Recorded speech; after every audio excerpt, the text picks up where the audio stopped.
Welcome to Keith Knight, Don't Tread on Anyone in the Libertarian Institute. Today I am joined by David Swanson, author of The Military-Industrial Complex at 50 and The Monroe Doctrine at 200 and What to Replace It With. I'm also joined by Lori Calhoun, author of We Kill Because We Can. She is also a senior fellow at the Libertarian Institute. Thank you two so much for joining me. Thanks for having us. Mr. Swanson, what does it mean to be a progressive, and what does progressivism have to do with being anti-war?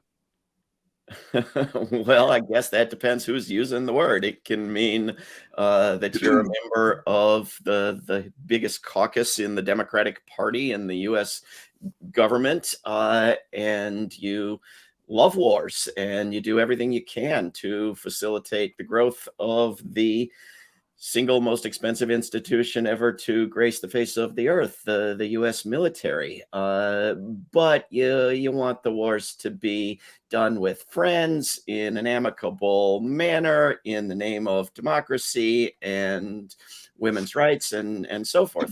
Or in the case of other people who use the same darn label and in many cases may want to spend hours fighting over what the label means, it is used to mean that you oppose war and you oppose militarism and you oppose dumping resources into war and militarism that are desperately needed for human and environmental needs, that you want to pursue global institutions of law and collaboration and cooperation that are impeded by war, that you want to end the fueling of hatred and bigotry and xenophobia and violence and armament that's fueled by war domestically as well as in foreign affairs, that you think reducing the risk of nuclear apocalypse or environmental collapse is the top priority, even up and above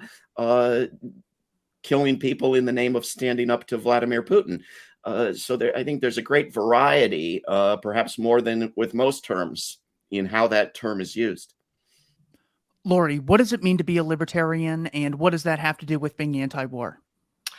Okay, I think that libertarians are united by their commitment to the principle of non-aggression, which is you don't exact violence against non-threatening persons and destroy them and their property. So I think all libertarians are united by that principle. And because war causes only death and destruction, misery and terror, libertarians are united in their opposition to war. So they may disagree about lots of other topics because they disagree about whether, for example, in the case of abortion, is the fetus a person? If the fetus is a person, then presumably that person should not be violated according to the principle of non-aggression. To the non-aggression principle. But they disagree about that. That's a very complicated topic, and so libertarians disagree on all sorts of different topics. But what they don't disagree about is war, and that's because the only thing war causes is death and destruction. Adding insult to injury, war is invariably supported through mendacity. So David has a great book, War is a Lie, and it sums up the whole approach to war on the part of leaders. You can't get people to rally behind something that's only going to cause death and destruction, so you have to paint it in pleasing terms. You have to say war will bring democracy, war will bring freedom, war will take down a tyrant, war will, what are some other examples that they use? Anyway, they ascribe to war all of the positive effects post-war. War is peace. That's the best contradiction of all. War will bring peace.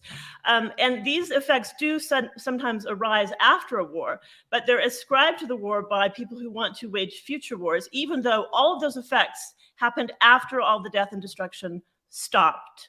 So if people achieved peace and democracy and they took down a tyrant, this happened because of what happened after the bombs stopped dropping. Very good. I just want to give an idea of where I'm coming from the libertarian position. Here is Murray Rothbard summing up libertarianism in his book For a New Liberty. He says, the libertarian creed rests upon one central axiom, that no man or group of men may aggress against the person or property of anyone else. This may be called the non-aggression axiom. Aggression is defined as the initiation of the use or threat of physical violence against the person or property of anyone else. Aggression is therefore synonymous with invasion. So this is what I see as the principled anti-war position. Mr. Swanson, where is it that libertarians go wrong? I'm specifically referring to your How Dare I Oppose War Together with Libertarians article. Well, if aggressing against someone means bombing their house or invading their country or kicking in their door or taking over their life against their will, if aggression means war, we're both against it 100%.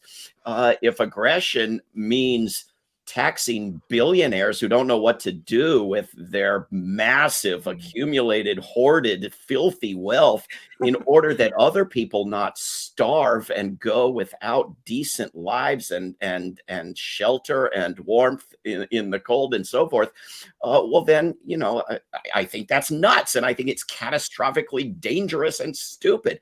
But if someone who thinks that wants to stand on a stage with me and oppose war, and the general powers that be and every single employee of corporate media outlets and every single Democrat in the United States Congress believes we need war and we need to increase the risk of nuclear apocalypse and we need to aggravate the environmental destruction, and the only people willing to speak up because of party obedience are people who haven't identified with one of these two monstrosities that we call political parties, and they're willing to stand on a stage with me and speak against war, speak against nuclear apocalypse, which, by the way, destroys everybody, no matter what their ideology,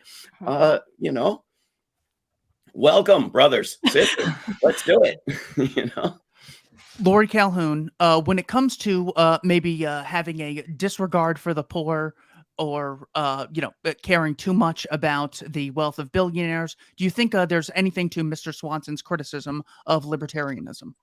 Well, it's open to infinite debate because you always see high-profile self-styled progressives such as Bernie Sanders and Elizabeth Warren saying, oh, Bezos has too much money. But in fact, Sanders and Warren are the lawmakers. So if he's following the tax code, which is insanely, unfair, it's their fault. So they should change the tax code.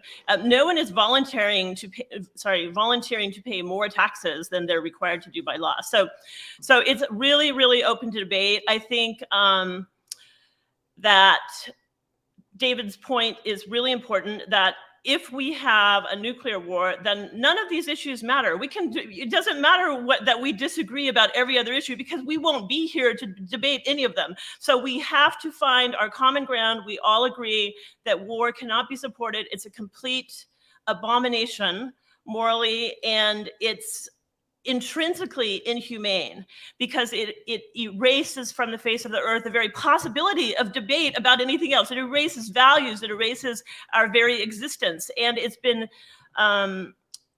rendered banal because of all the propaganda according to which war is somehow good. And so this is what we have to get back to. War is intrinsically bad and intrinsically evil, and anyone who sees that, no matter what other mistakes they make in other areas of politics, they have seen a truth that we need to stand by and we need to stand up for before it's too late. Mr. Swanson, one of the analogies that people have been using online, especially ever since the balloon flew over some part of America the other day, is that, well, look, it's okay if we go to war with either China or Russia. Much like you would have the right to defend your house from an invader, we have the right to defend against an invading army, which in this case is China intentionally provoking us and Russia starting this war in the Donbass. What, if anything, is wrong with that logic? Where to begin?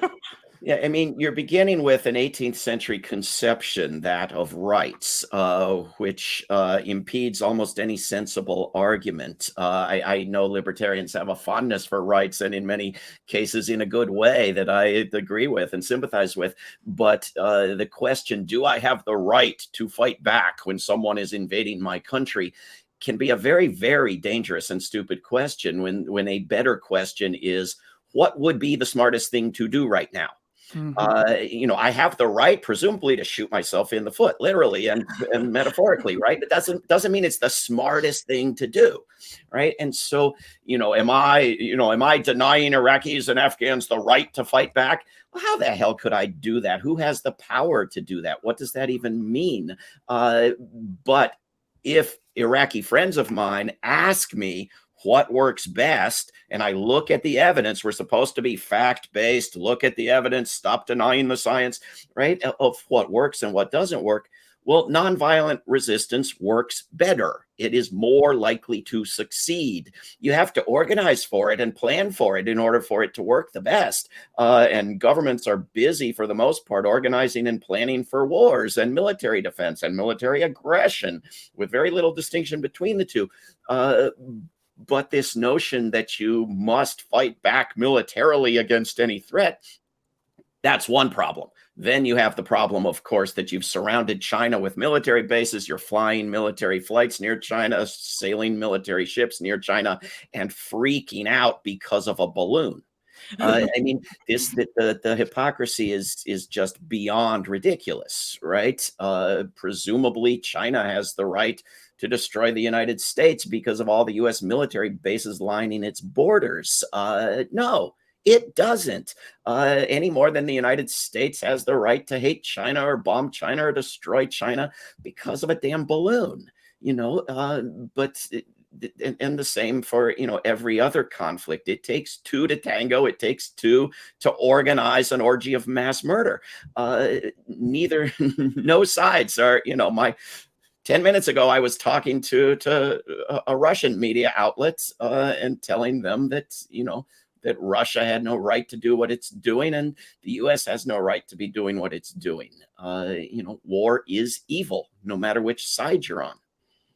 Lori, war is okay because it's often fought in self-defense. True or false? What's wrong with that thinking?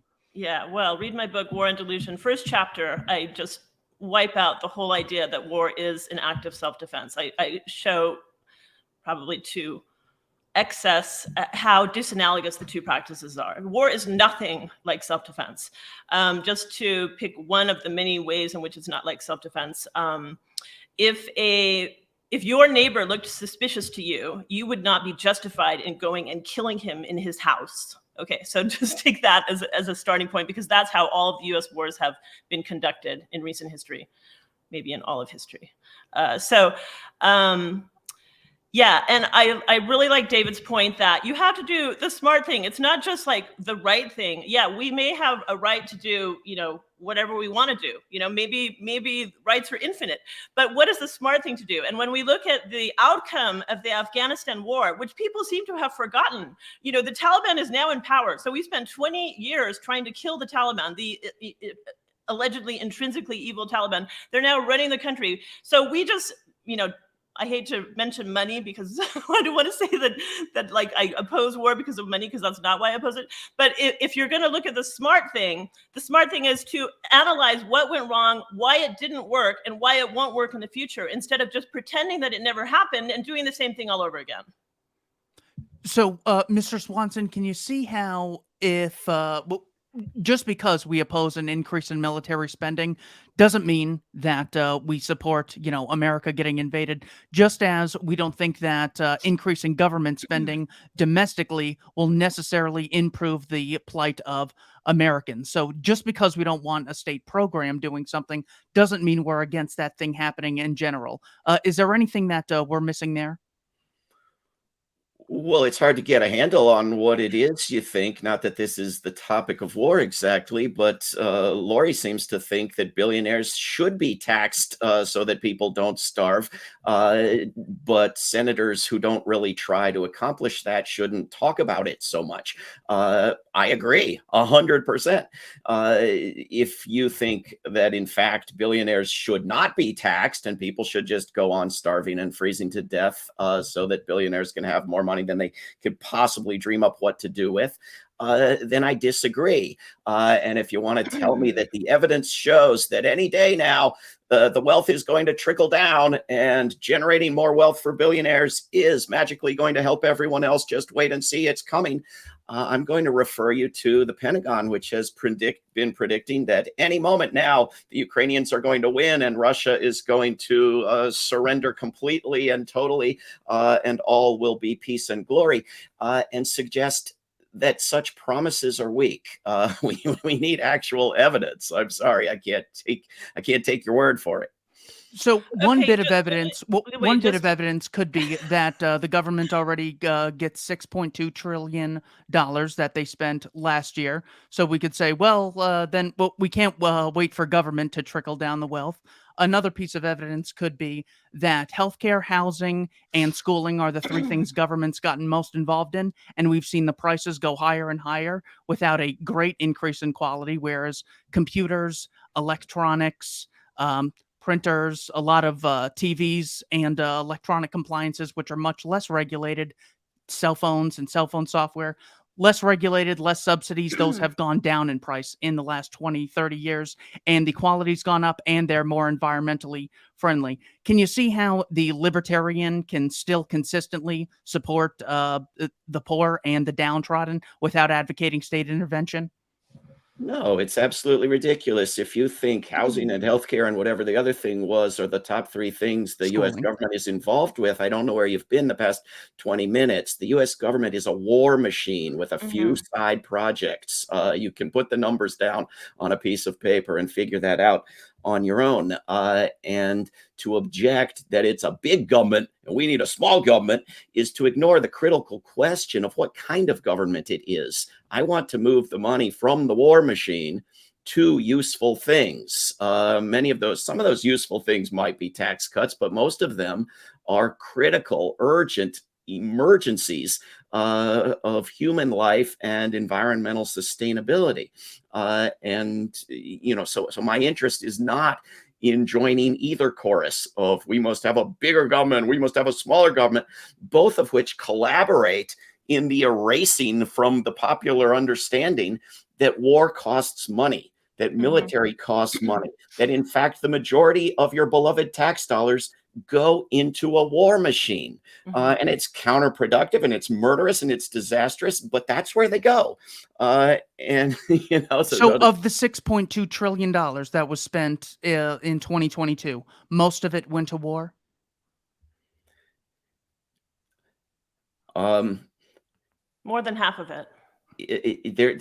We have to make a few distinctions here that take a few minutes. But if you're talking about tax dollars, about income taxes, the majority went to war.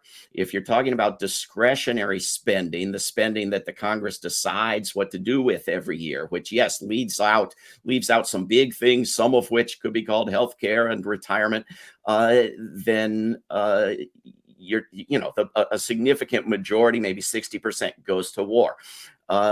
If you're looking at non-discretionary spending, if you're looking at the hated by libertarians but beloved by everybody else programs of Social Security and Medicare, which need to be strengthened and expanded, not obliterated, then there's a huge chunk that goes to those.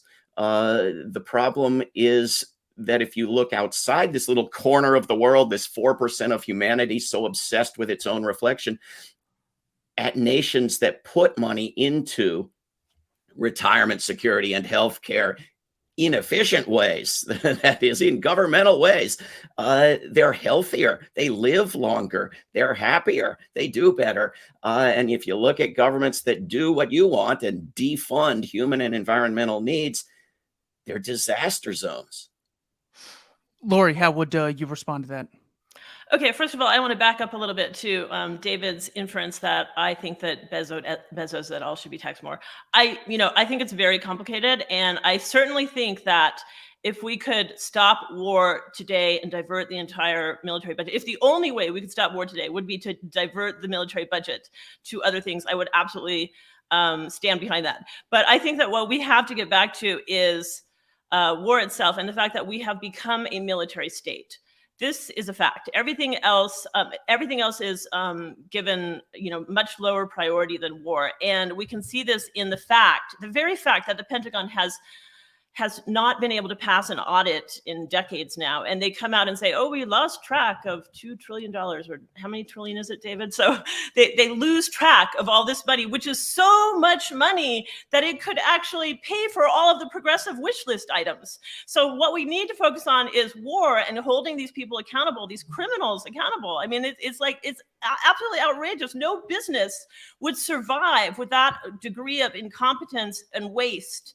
But we allow the Pentagon to go on under these platitudes that freedom is not free. War will bring peace. These platitudes are all false. So we have to focus on this and fight the propaganda machine, which persuades the populace to go along with this nonsense, because it's completely insane. And it's never been more obviously insane than in the present case, where people are waving flags in favor of a war that could lead to the demise of our entire civilization. So we have to focus on what is really wrong here, which is that we have transmogrified into a military state.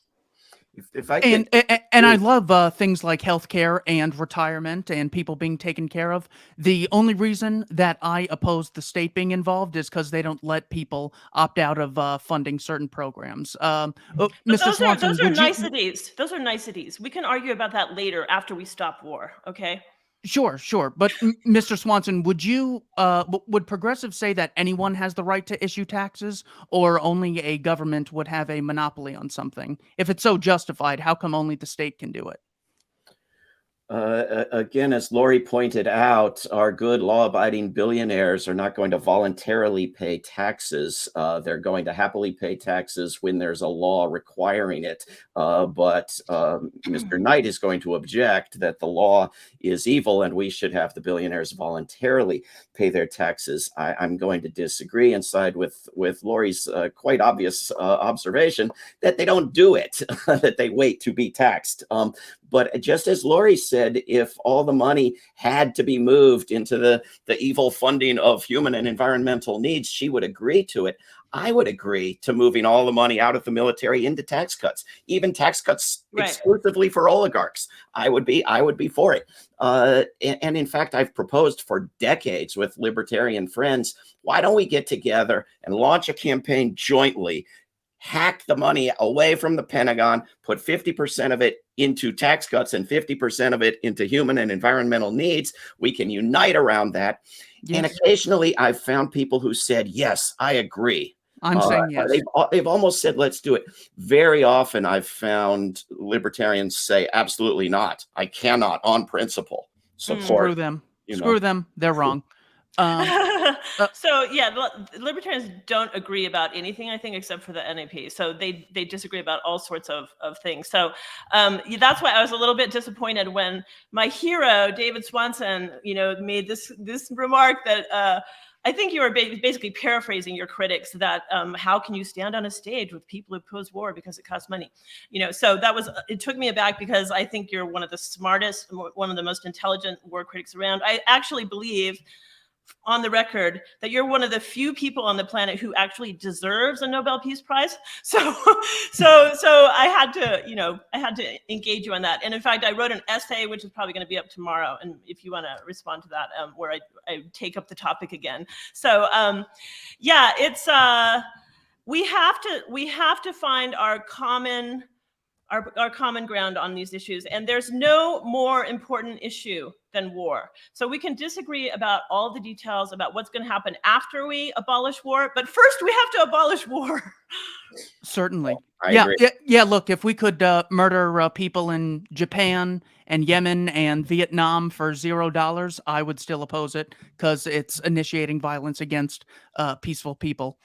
Mr. Swanson, you recently published a book, The Monroe Doctrine at 200 and What to Replace It With. What can people learn from reading this book?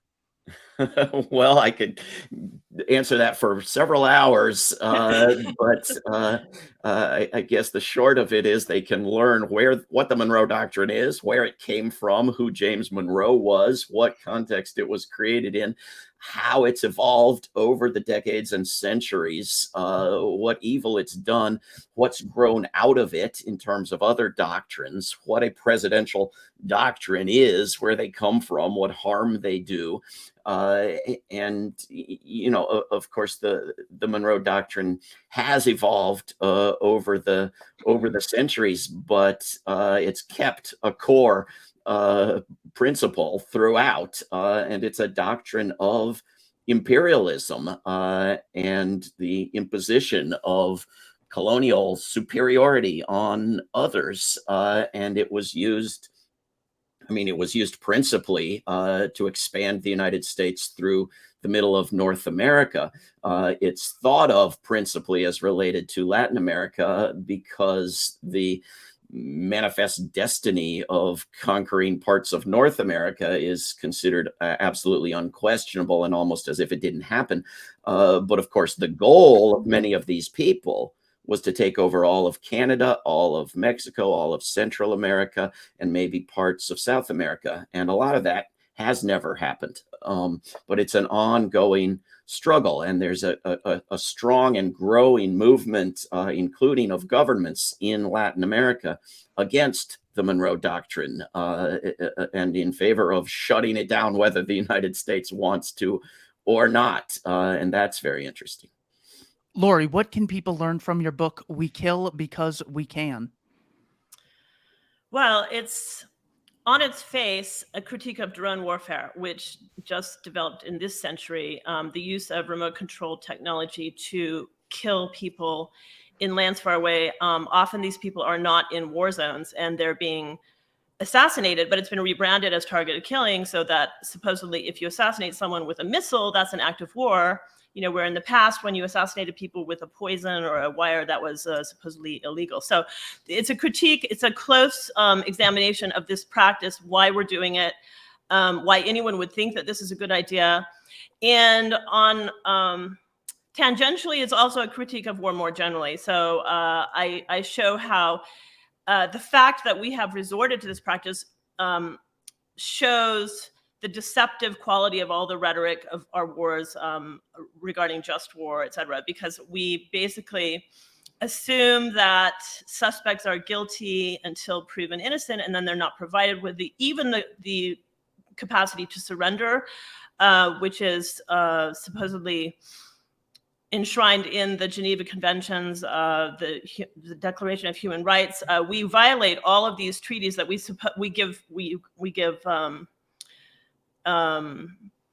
we talk about rhetorically, whenever people want to criticize Vladimir Putin, he's a war criminal, he violated the UN treaty, etc. But the thing is that the single case of drone warfare shows us violating all of the principles on which our nation supposedly rests, from the presumption of innocence to habeas corpus. It's a war crime. It's a war crime in that you are killing people who are not provided with the opportunity to surrender, and you don't warn them before you kill them. So they have no idea that they're about to be killed. So it just basically belies the whole framework, the supposedly moral framework under which we wage wars from this country. And Mr. Swanson will be speaking at the February 19th Rage Against the War Machine rally in Washington, D.C., set up by the People's Party and the Libertarian Party. As far as any other overlap, Mr. Swanson, what would you think about abolishing occupational licensing and decriminalizing economic activity between consenting adults? I would think long and hard about it and investigate all the possible things it could mean before devising an answer that probably couldn't fit onto a soundbite. But I wouldn't prioritize any of it, whatever the heck it means, over agreeing with Lori that the top priority is to stop increasing the risk of nuclear apocalypse and then move on to other good things we could be doing, because this is high on my list. And whatever I may think of other goods and evils, this comes first. Okay, so final question, Mr. Swanson. Our boss, Scott Horton at the Libertarian Institute, had an interesting tweet the other day right after the balloon got blown up. He said, "Yay, finally, something we can now all believe in again." He is getting at this idea that when people see something that the military does or provoking a war, they say, "Yeah, that's something I can really get behind." Mr. Swanson, do you have any ideas as to what people can really find meaning with that will sort of replace this war-filled hole that the three of us are trying to deprive people of? Oh my God, all the risk and sacrifice and courage and solidarity and team spirit and fulfilled, meaningful, active life can be found in non-violently resisting war. There is absolutely no need to be murdering people you've never met on the unexplained, classified, secret motivation of somebody else you've never met in order to have meaning in your life. There's no need to be cheering for some institution far away doing mostly secretive and murderous things in order to feel that you're part of something bigger than yourself. Join the anti-war movement. Get out there with us and protest, and not just speak on a stage, but surround buildings and shut down business as usual in the heart of the military empire of Washington, D.C. I mean, people are putting their bodies on the line in front of trains and trucks shipping weapons. People, friends of mine in Montenegro right now at 10 degrees below Celsius are trying to prevent NATO military exercises taking over their mountains. If you want something to do and you think you need to find a military recruiter in order to do it, come to me. I'll give you 10 I'll give you 10 choices. Not all of them will pay you, unfortunately. I wish they would, but my God, this, William James 19th century need for a moral equivalent to war. I mean, Gandhi slayed that absurdity long ago. Lori, final comments on this issue. Well, I think that our biggest task is to try to dismantle the scaffold of propaganda and rhetoric used to support war, because people believe that they're being good when they support, for example, this Ukraine war. They think that this is the good thing to do. So they put their Ukraine flags in their yards, and they put their emojis, and they all think that they're doing the right thing because they've been told this by the mainstream media. So what we have to expose are the intrinsic evils of war and point out that all of these people who are supporting the wars have been deceived by the war makers. So many of the war makers themselves are self-deceived. So they come to believe their own rhetoric after a time because they couldn't actually face up to the horror of what they have done and what they have supported and what they have provoked. So I think that has to be one of our primary goals here, is to chip away at this, this entire facade according to which war is a good thing. Everyone goes back to World War II over and over again. Supposedly, the outcome of World War II makes everything permissible for the United States. Okay, so we can just forget about Vietnam. We can forget about the actual results of the 1991 Gulf War, which were ultimately 9/11 and then the war on terror. So we can forget about all of that because of World War II. So what we have to do is get back to, in my view, the concept of war. War itself is intrinsically evil. It causes nothing but death and destruction. That's all that it does. If you're supporting a war, you are supporting death and destruction. Now, it's been dressed up in fancy moral rhetoric, but that's what you're supporting. So I think we really have to work on that. It's a tough battle because the war makers have infiltrated all of the mainstream media and are now censoring social media as well. So it's a tough battle. We have to do it locally among our friends and family.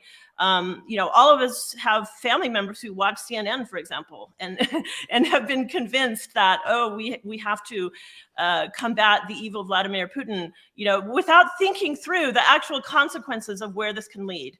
The fact that we have lawmakers who are constantly goading Vladimir Putin to go further and further by telling him things such as, we want regime change, you are not going to exist. Once you do that, you undermine the framework of mutually assured destruction, MAD, according to which we survived the Cold War because everyone knew that if one side launched a missile, then the other side would launch a missile and we would all die. Well, if you start telling Vladimir Putin that we're sending the CIA into Russia to assassinate you, then all bets are off because he has nothing to lose. And so if we push him in a corner in the way that we pushed Saddam Hussein into a corner in 1991, and then he set his own, oil fields on fire. That's an example of how irrational people act, or cornered animals. If we do this to Vladimir Putin, we are playing with nuclear fire, and we will reap the consequences all over the planet. They can also, but listeners can check out an excellent book, Leaving World War II Behind, published in 2021 by our guest, David Swanson, a phenomenal book that he spoke about last time he was on the Libertarian Institute. Mr. Swanson, final words, and where can people find you? I agree 100% with what Lori just said. Very well said. You can find me at davidswanson.org, at worldbeyondwar.org, numerous other organizations and websites. And thanks very much for having us on. Of course. Thank you guys for watching. Thanks to everyone for listening to the Libertarian Institute and Don't Tread on Anyone podcast. Take care. Thank you. Great to see you, David.